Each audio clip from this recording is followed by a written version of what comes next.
মনে করেন ৮০,০০০ ৯০,০০০ টাকার গরু চায়, ২,০০০ টাকা হাসিল, ১০,০০০ ৫,০০০ করে বেশি গেছে।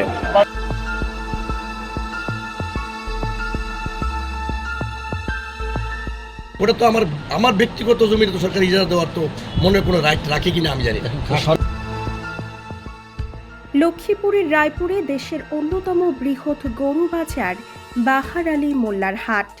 সরকারি ইজারা প্রক্রিয়া স্থগিত হলেও সেখানে থামেনি টাকা আদায়। উল্টো প্রশাসনের মদদে ব্যক্তি মালিকানাধীন জমিতে বাজার বসিয়ে নিয়ম বহির্ভূত কাঁচা রসিদের হাতিয়ে নেওয়া হচ্ছে লাখ লাখ টাকা। অভিযোগ উঠেছে, সরকারি কোষাগারে টাকা জমা না দিয়ে সিন্ডিকেটের পকেটে যাচ্ছে সাধারণ মানুষের অর্থ। লক্ষ্মীপুরের রায়পুর উপজেলার দক্ষিণ চরবংশী ইউনিয়নের বাহার আলী মোল্লার হাট। জেলার সবচেয়ে বড় এই পশুর হাটে প্রতি হাটে হাসিল আদায় হয় প্রায় ১৫ থেকে ২০ লাখ টাকা।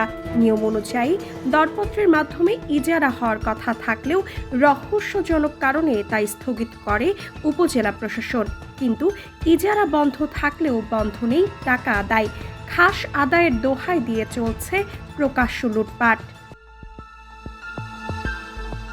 সরেজমিনে দেখা যায়, সাবেক ইজারাদার হারুনুর রশিদ হাওলাদারের ব্যক্তিগত জমিতে বসানো হয়েছে এই হাট, আর সেখানে প্রশাসনের নিয়োগ করা লোকজনের বদলে হাসিল তুলছেন হারুনেরই অনুসারীরা। নামমাত্র উপস্থিতিতে দেখা মিলল ইউনিয়ন ভূমি অফিসের একজন অফিস সহায়কের। নিয়ম অনুযায়ী সরকারি রসিদে মৌজা, খতিয়ান, দাগ নম্বর ও সিলমোহর থাকার কথা থাকলেও এখানে ব্যবহার করা হচ্ছে সাদামাটা কাঁচা রসিদ, নেই কোনো ক্রমিক নম্বরও। মনে করেন ৮০,০০০ ৯০,০০০ টাকার গরু চায়, ২,০০০ টাকা হাসিল, তো এটা কি হয়? আমরা রাজশাহীতে গরু কিনি, এক গরু ১ লাখ হইলেও মনে করেন ২০০ টাকা, ৫ লাখ হইলেও ২০০ টাকা। প্রতি করে ৩০০ টাকা নিতে হন, মনে করেন না গরু কিনলে লাখে মনে করেন লই যা ১৫০ ১৫০০ টাকা, ২,০০০ টাকা, ১,০০০ টাকা, লাখে ২,০০০ করে, লাখে ২,০০০ করে নেই। এক গরু ২,০০০ ২,৫০০ সুতা চাই।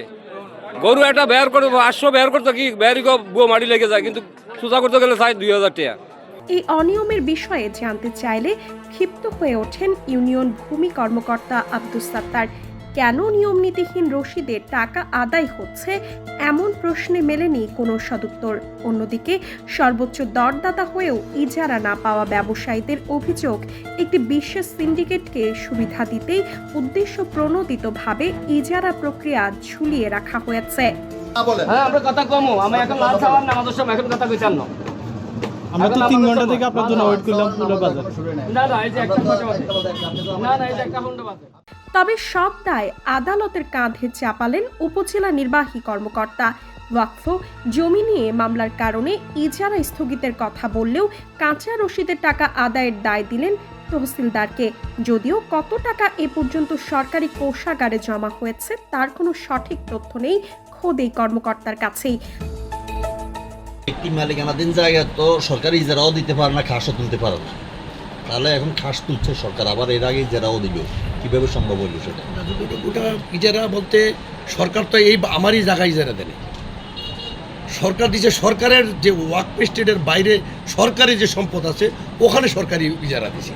ওটা তো আমার ব্যক্তিগত জমিতে তো সরকার ইজারা দেওয়ার তো মনে কোনো রাইট রাখে কিনা আমি জানি না। সরকার কিভাবে জায়গা ভাড়া নিয়ে বাজার দিতে পারে কিনা ওটা আমি জানি না। যে এখানে যে ১৪৩৩ বঙ্গাব্দের জন্য এই হাটের ইজারা মূল্য ধরা হয়েছিল ৬৫ লাখ টাকা। কিন্তু খাস আদায়ের নামে যে প্রক্রিয়ায় টাকা তোলা হচ্ছে তাতে সরকার বড় অঙ্কের রাজস্ব হারানোর শঙ্কায় রয়েছে। স্থানীয়দের দাবি, ব্যক্তি মালিকানাধীন জমিতে প্রশাসনের এমন খাস আদায় আসলে একটি সাজানো নাটক, যার মূল উদ্দেশ্য অর্থ লোপাট। সাধারণ মানুষের পকেট কাটা আর সরকারি রাজস্ব নিয়ে এমন ৯-৬ বন্ধে ঊর্ধ্বতন কর্তৃপক্ষের হস্তক্ষেপ চাই।